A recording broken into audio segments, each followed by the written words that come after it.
जैसा मैंने आपको कहा इंडोर पॉल्यूशन और आउटडोर पॉल्यूशन, तो जो आपने कहा लकड़ी पे खाना बनाना, लकड़ी, कोयला या गोईठा, जो गोबर जो जिससे बनते हैं, गोबर से जो बनते हैं, तो ये सब जो हैं ये हार्मफुल हैं। और गांव जैसे अगर आप शहरों का उठाओ तो मेल्स में आपको ज़्यादा परेशानी पाई जाती है, क्योंकि प्रॉब्ली हमारे देश में मेल्स ज़्यादा स्मोक करते हैं, फीमेल्स शहरों में कम स्मोक करती हैं।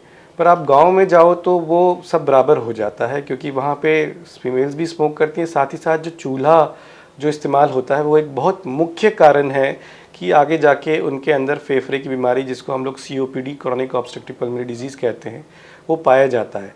और एक बहुत कॉमन कारण है कि जो लकड़ी का चूल्हा, जिसे हम लोग बायोमास एक्सपोजर कहते हैं, वो पाया जाता है। हालांकि सरकार की नई नीति के तहत गैस चूल्हा जो है वो बहुत जगहों पे पहुंच गया है, और धीरे धीरे अब हमारे पास जो मरीज़ आ रहे हैं वो ऐसे आ रहे हैं जो गैस चूल्हे पे ही अब खाना बना रहे हैं, और लकड़ी के चूल्हे पे धीरे धीरे इस्तेमाल कम होता जा रहा है। पर जी हाँ, लकड़ी का चूल्हा औरतों के लिए तो बहुत ही हार्मफुल होता है, क्योंकि वो डायरेक्ट उसके एक्सपोजर में आती हैं, बल्कि वो परिवार के सारे लोगों के लिए हार्मफुल होता है, क्योंकि जो धुआं है वो हर किसी के फेफड़े में जाता है, ऐसा नहीं कि वो केवल औरतों के फेफड़े में जाएगा। तो जाहिर सी बात है कि खाना लकड़ी के चूल्हे पे बनना या कोयले पे बनना पूरे परिवार के लिए हानिकारक होता है, ना सिर्फ औरतों के लिए।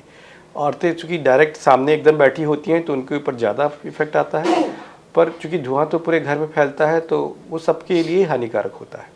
हाँ, तो हमारे दर्शकों को डॉक्टर साहब ये बताएं, इन सब चीज़ों तो मतलब बीमारियां तो हो ही रही हैं और आगे भी होती रहेंगी, इन सब चीज़ों कैसे इनसे बचाव किया जाए, प्रिवेंशन पहले कैसे हम लोग ले सकते हैं ताकि ये हो ही नहीं आगे बढ़। देखिए, प्रिवेंशन तो ऑब्वियसली अगर आप तभी कर पाएंगे कि आप उसका एक्सपोजर बंद कर दें। जब तक एक्सपोजर हो रहा है तब तक हम प्रिवेंशन नहीं बंद कर सकते। एक्सपोजर बंद करने का मतलब है कि आप स्मोकिंग बंद कर दें। अगर आप स्मोकिंग बंद कर देते हैं तो आप कम तो कर ही सकते हैं। देखिए, कम शायद कुछ नहीं है स्मोकिंग के लिए, करना है तो बंद ही करना है। क्योंकि अगर आप एक सिगरेट भी रोज़ का पीते हैं तो आपको हो सकता है आगे जाके फेफड़े की बीमारी हो जाए। ये कहीं नहीं लिखा कि आप 10 सिगरेट पिएंगे तभी आपको बीमारी होगा, आप 20 सिगरेट पिएंगे तभी आपको बीमारी होगा। आप 1-2 सिगरेट पीते हैं तो भी आपको बीमारी हो सकती है। तो आप सिगरेट पीने से सिर्फ आपको नुकसान नहीं पहुंचता है, बल्कि सिगरेट का धुआं जिसको जाता है उसको भी नुकसान पहुंचता है। तो सिगरेट पीना बंद करना पड़ेगा। फिर जैसा हमने पॉल्यूशन की बात की, तो आउटडोर पॉल्यूशन पे तो मुझे नहीं पता हम लोग इंडिविजुअल लेवल पे कितना हेल्प कर सकते हैं। उस पर हम लोग यही कर सकते हैं कि गाड़ियाँ अच्छे से चलाएं, बार बार मतलब गाड़ी को ऑन ना रखें ट्रैफिक पे, बेटर फ्यूल की तरफ जाएं, तभी ग्रीन फ्यूल की तरफ जाएं तभी प्रॉब्लम पॉसिबल है। बट ये एक आदमी के लिए नहीं, ये हर किसी को एक साथ करना पड़ेगा। हाँ, इंडोर पॉल्यूशन में ज़रूर हम अपनी बचाव अपने लेवल पे, इंडिविजुअल लेवल पे कर सकते हैं कि जैसे लकड़ी का चूल्हा ना इस्तेमाल करके हम गैस चूल्हा का इस्तेमाल करें, बायोगैस का इस्तेमाल करें। तो ये एक ज़रूर है कि हाँ, इंडोर पॉल्यूशन में हम कमी ला सकते हैं। घर के अंदर स्मोक ना करें, ज़्यादा धुआं ना करें।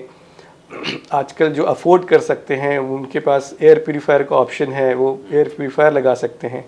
बट हाँ, आउटडोर पॉल्यूशन में हमें मतलब हम एक इंडिविजुअल लेवल पे नहीं, बल्कि एक मिलजुल के पूर्व सरकार को, सारे लोगों को मिल के उस पर काम करना पड़ेगा।